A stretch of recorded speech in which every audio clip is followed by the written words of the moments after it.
Invisible Boundaries, when we started on the idea, the theme, we approached a few artists to discuss the theme and idea, and one name was suggested to us, and John Newling, the artist, it was a name suggested by Yorkshire Sculpture Park, and we went to meet him. In fact, I'd met John before on the Web of Water project in Nottingham, and we approached him with the idea, and we were more than, delighted to.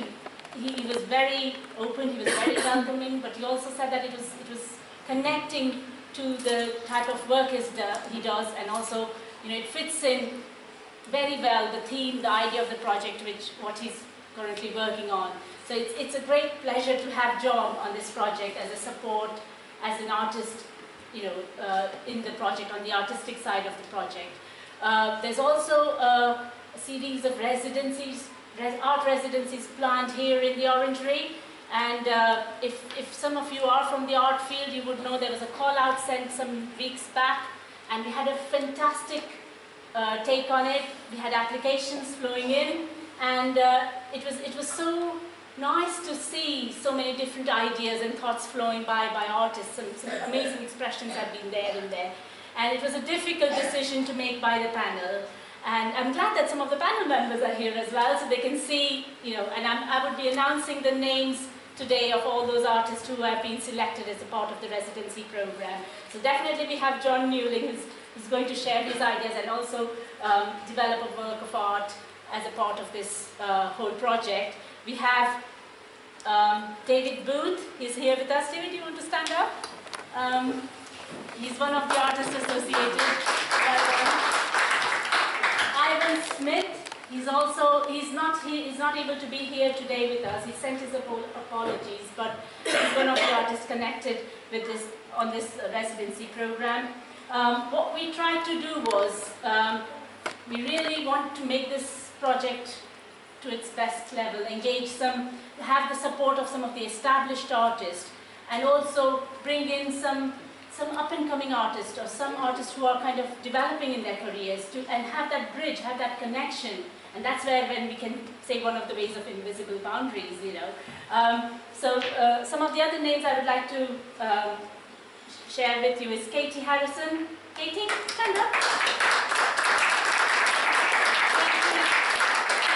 Studying at the university at the moment, and she's also doing an internship with us at Artcore. Well done, Katie. Jane Smith. Jane's here. Elaine Lynn Newton. I don't think she's here with us today, but she's one of the artists. And Andrew Tebbs. I don't think he's able to make it. He did say he would come in, but maybe he's running late. But these are the artists who've been successful in the residency program, and over the next few weeks, right up till the second week of September, is when you will see lots of things happening here. It's the whole process of sculpture making process that would be open to people to see. So not just the end product when it's installed, but also the whole process going through. People can engage, connect. There'll be some participatory activities. Different mediums. Some of these artists are working in some really exciting mediums, and I'm looking forward to see, how the whole thing is coming along. So I'm quite excited. Do come down here during the next few weeks, have a peek, have a talk, share your ideas, make it a more open thing to the whole project idea. So with this, I would like to welcome John, please.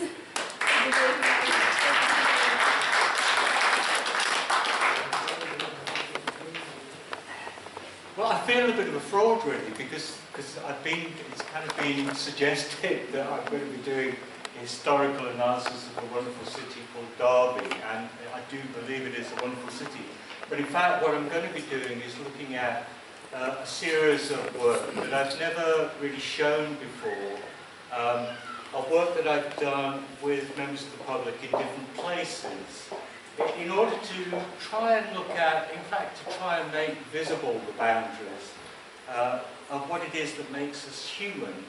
I'll be looking at subjects like common values, other subjects like what we do to make ourselves feel better, the subject will be mysteries. So I will say a little bit about Derby and this park. I think this park is remarkable.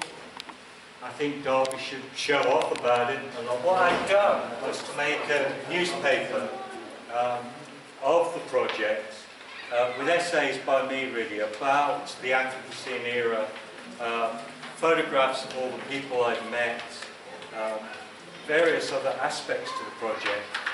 But what I really wanted to do was to make 3 sculptures cages really, one with a compost tumbler in it, one with shredder in it, and one with the newspapers. And I wanted to distribute the newspapers, but also to collect the newspapers that were not read back to the installation. So what happened is I started a kind of viral hub really as an artwork. So we got permission from nearly all of the railway networks to take these newspapers onto the trains, leave them there for people to read or not read.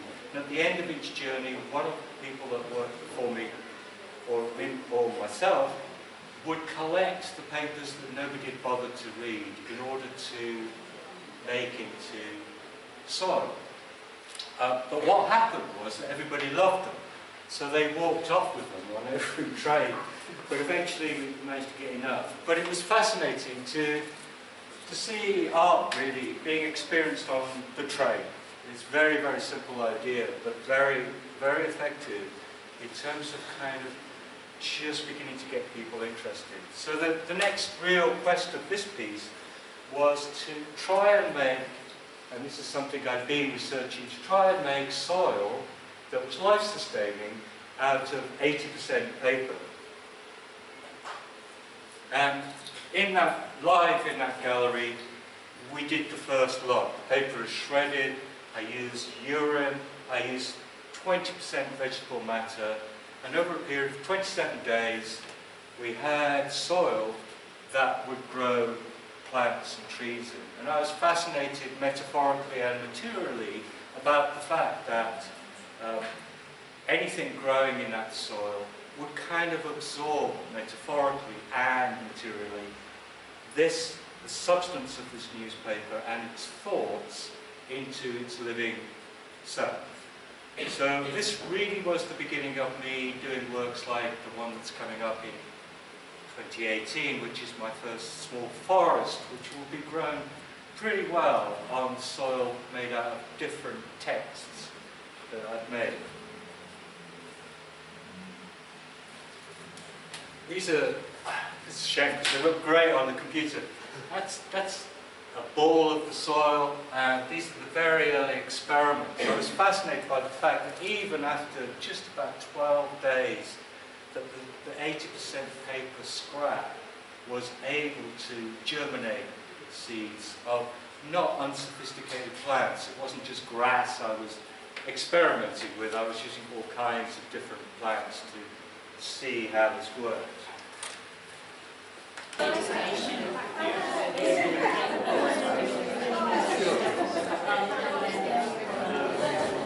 Concentric circles with radiating lines, and actually things Melbourne in Australia.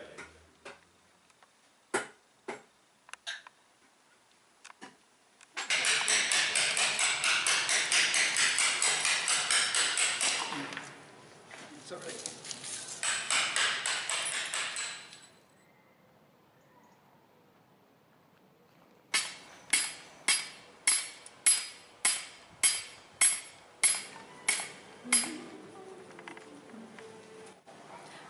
Right, so coming to a sort of end, really. So the 19th is the day where everything has to be finished. The piece itself, the 6 metres of material, most of it's been filled in. So it's just little bits and bobs to finish now. I've enjoyed working with the community and having lots of people coming in and contributing to the material piece with the fabric paint. The next stage is this being welded up today, so I've done this today. And that's all stable, which is good, so I'm pleased. And just a matter of cutting the piece into strips, 2-inch strips, so people will still need to identify their piece of artwork throughout the piece. And then a matter of wrapping it around Working on the project's been a real fascinating experience to do with people's reaction to different things. And some people were a little bit timid and worried about drawing on material. Others were quite happy to jump in there and just do it. So watching other people's attitudes to it has been great as well. So I've really enjoyed them working in the Orangery and the Residency. This is my sort of about my third, fourth week, and it's been a wonderful experience. Thank you very much.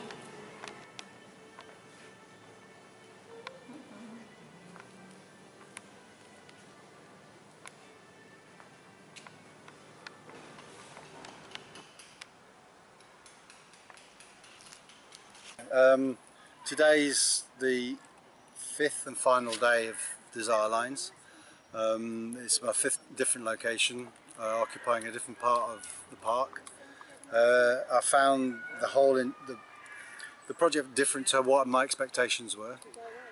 From the original time that I'd done it, I did this work in a heavily populated urban environment where people were forced into the Desire Line, as opposed to this working in the park where people have been able to make different types of decisions.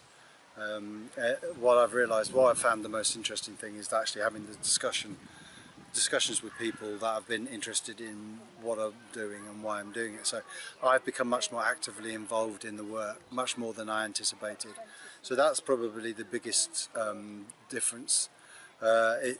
It's been really interesting being in the park, having the excuse of celebrating the birthday of the park, to be in it and to see how it's used and who's used it, and have discussions with people, all sorts of different demographics, from the police to park keepers to kids to dog walkers, to people actually that struggle to have any English at all, but have been interested in getting involved and wanting to be part of the work. So I found that a really interesting aspect to the work, and just having time to see how a space functions and to think about it.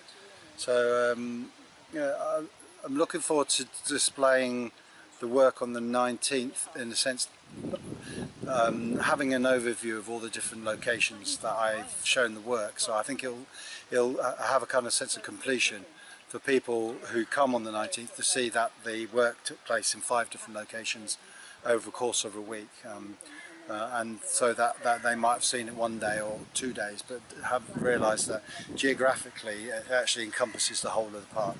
So I think that would be kind of almost like an interesting way to finish this the idea as a form of investigation. But yeah, I've thoroughly enjoyed it. It's been good.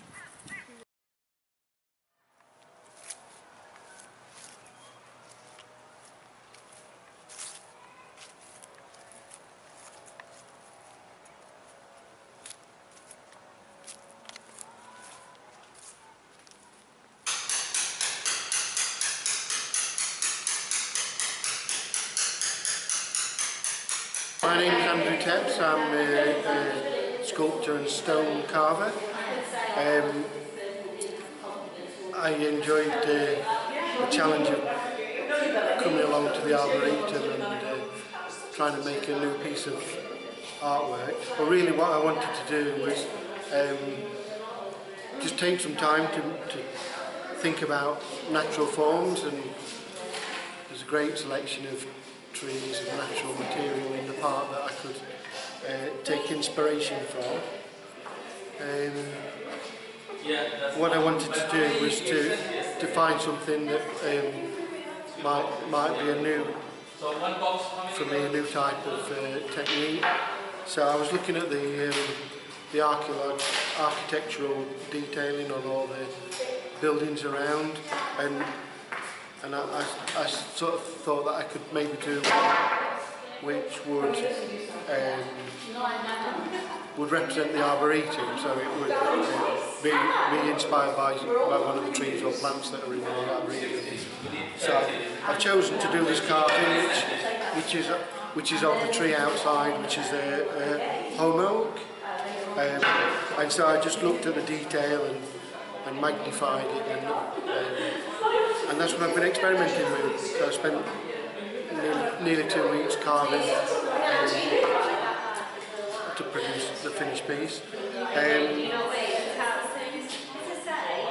So, as well as giving me some time to work and experiment with my technique, it's been really interesting to see what the other artists all made of the same sort of challenges, and I think they've all produced a wide range of different art pieces. It's been really interesting to meet them and all to compare different approaches. That's been one of the most useful things for me.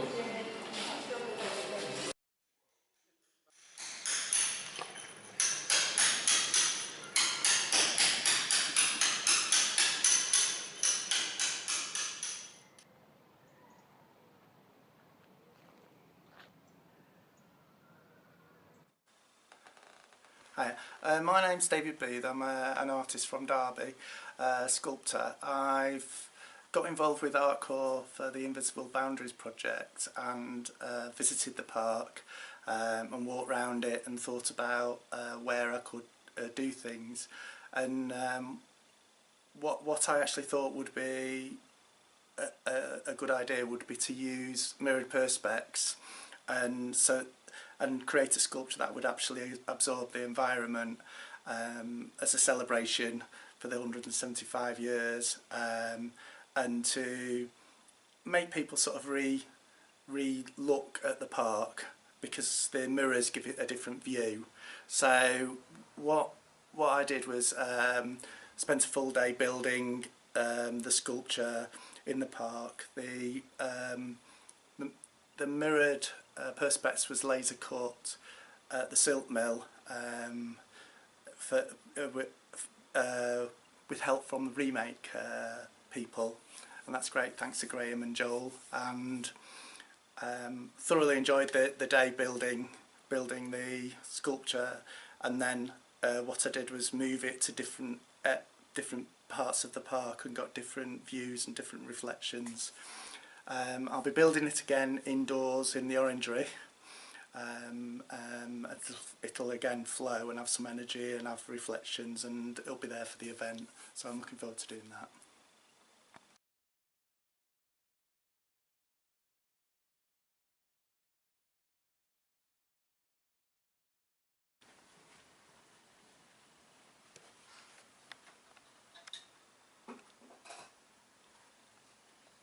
Hi, I'd like to thank Artcore for giving me this opportunity. It's been a really challenging but rewarding experience. I'd loved working with the children and facilitating a workshop, and creating the artwork has been very therapeutic to me. I know my work isn't perfect, but I'm just starting out. I'd love to do something like this again, but I guess sometimes it's not about perfection. I think for me it's definitely about capturing the process or an emotion, and I think I've definitely achieved that, so thank you. On behalf of Artcore, I would like to say a big thank you to all the artists, all the volunteers, supporters, participants and the funders. It would have been not possible without all your support. Thank you all. There will be many more celebrations till the March, so keep an eye on this project on our website www.invisibleboundaries.co.uk.